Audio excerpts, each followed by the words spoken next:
Bismillahirrahmanirrahim, une question sur le statut juridique des femmes qui ont plusieurs années de jeûne à rattraper, et cela à cause des grossesses et des allaitements qu'elles ont enchaînés. Donc une femme a été enceinte, ensuite elle a allaité son enfant, ensuite elle est retombée enceinte, elle a allaité son enfant et ainsi de suite. Et de ce fait, elle se retrouve avec plusieurs années de jeûne à rattraper. Donc quel est le statut juridique pour ces femmes? Alors l'opinion de Ibn Omar radiallahu anhu et Ibn Abbas radiallahu anhuma dit que si la femme a plusieurs ramadans où elle n'a pas pu jeûner parce qu'elle a enchaîné plusieurs grossesses et allaitements, eh bien elle peut payer la compensation, elle peut donner une fidya. Elle n'est pas obligée de jeûner selon leur avis, parce que la raison d'être ici, la illa, c'est que c'est une difficulté. Ce n'est pas un seul ramadan à rattraper, mais plusieurs. Peut-être que cette femme va devoir rattraper à un moment donné 60 jours, 90 jours, 120 jours, ce qui fait beaucoup.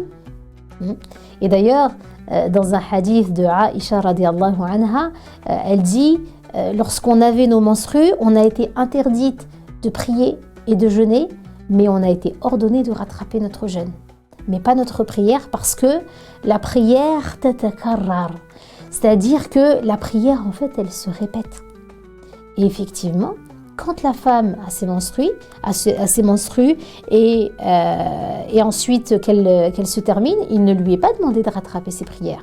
Parce que si c'était le cas, eh bien ça ferait beaucoup pour elle de rattraper peut-être 10 jours de prière, multiplié par 5, 5 prières par jour, donc 50 prières, imaginez.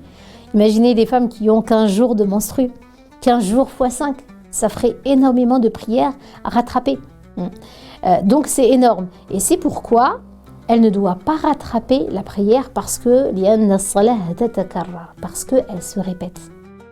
Et là, dans le cas d'une femme qui a enchaîné plusieurs grossesses et allaitements, et qu'elle se retrouve avec 3 ou 4 mois entiers de jeûne, eh bien ça fait beaucoup parce que le jeûne se répète. Yatakarrar, parce qu'elle a plusieurs années où elle n'a pas pu jeûner.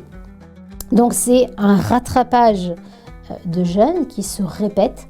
Donc c'est la même raison d'être, la même illa pour laquelle on ne doit pas rattraper la prière manquée pendant les menstrues. Donc rattraper plusieurs années de jeûne va devenir une mashaqqa, une difficulté, et c'est pour cela que l'opinion de Ibn Omar et Ibn Abbas radiallahu anhuma dans ce cas-là semble correcte. La femme n'aura qu'à payer, donner la fidya sans avoir à rattraper ces nombreux jours de jeûne.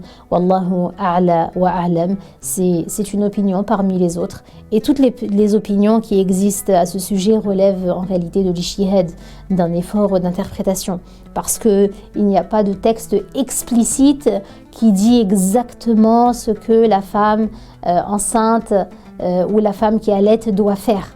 Bien entendu, dans cette vidéo, je parle des femmes qui ont enchaîné grossesse et allaitement, et non pas de femmes qui ont accumulé plusieurs années de jeûne par négligence. Parce que celles-ci doivent rattraper, bien sûr, chaque jour non jeûné et s'acquitter aussi de la fidya pour chacun de ces jours. Allahu a'la wa a'lam.